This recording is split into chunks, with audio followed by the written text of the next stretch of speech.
Bonjour, je voudrais revenir sur l'item qu'on avait discuté la semaine dernière avec Angelica et avec Charles et toute l'équipe sur l'item linéarité et additivité. Charles et Angelica avaient déjà changé le sujet de l'item pour partir sur des œufs et le prix d'eux, etc. Mais ce qui me manquait à l'époque et dans nos discussions, c'était en fait le pourquoi et à quoi ça sert la linéarité et l'additivité. L'objectif, alors, il faut être clair sur les bases que les propriétés d'additivité et de linéarité ne fonctionnent que sur la base que si on a une première grandeur G1 et une deuxième grandeur G1, nous partons du principe de la définition que ces deux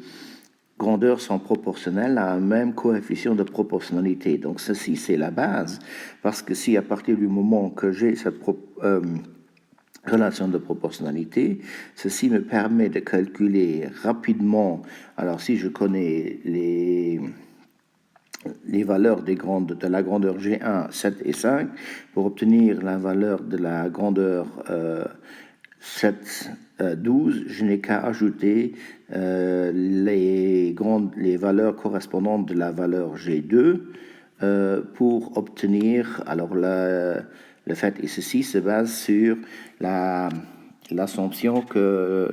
les deux grandeurs sont proportionnelles. Alors là, je voudrais revenir sur la proposition qu'ont fait Angelica et Charles avec les œufs, et je voudrais justement la twister un petit peu pour rentrer dans le fait. Donc, nous partons sur le principe que nous avons le vieux fermier McDonald qui a des poules, et ces poules, elles pondent énormément d'œufs, et McDonald, il vend ses œufs, et il vend ses œufs pour tous ces œufs, il les vend pour 19 cents l'œuf, et dans n'importe quelle configuration.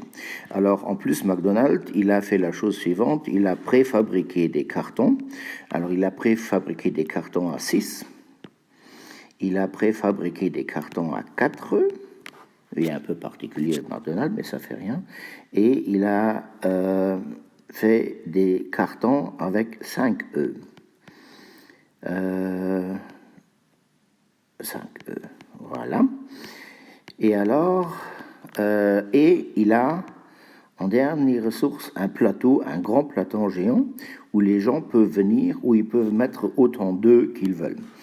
Alors,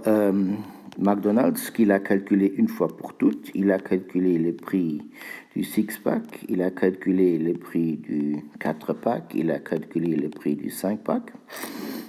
Alors, celui du 4-pack, il est 0,76,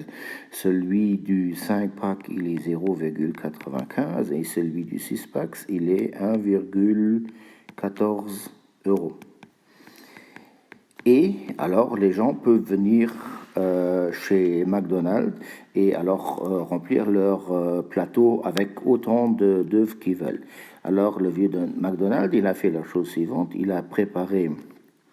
un tableau dans lequel il y a l'œuf, il y a le prix, et là, il y a l'animation qui peut venir plus tard, qu'on fait déjà Charles et Angelica, et ce qu'il a mis là-dedans, il a mis 4, 6, 5, 4, il a mis les prix correspondants, 0,75, 0,66, et maintenant, lorsque des gens viennent et ils ont par exemple un plateau de 11, McDonald's, il ne va pas commencer à calculer 11 fois 0,19, parce que 11 fois 0,9, il doit calculer mentalement, etc. Mais McDonald's, comme il a bien compris qu'il y a proportionnalité, il sait qu'il n'a qu'à ajouter les prix du 6-pack et du 5-pack. Donc, au lieu de faire une multiplication avec des décimaux, il n'a qu'à ajouter ces deux nombres-là. Donc, il n'a qu'à ajouter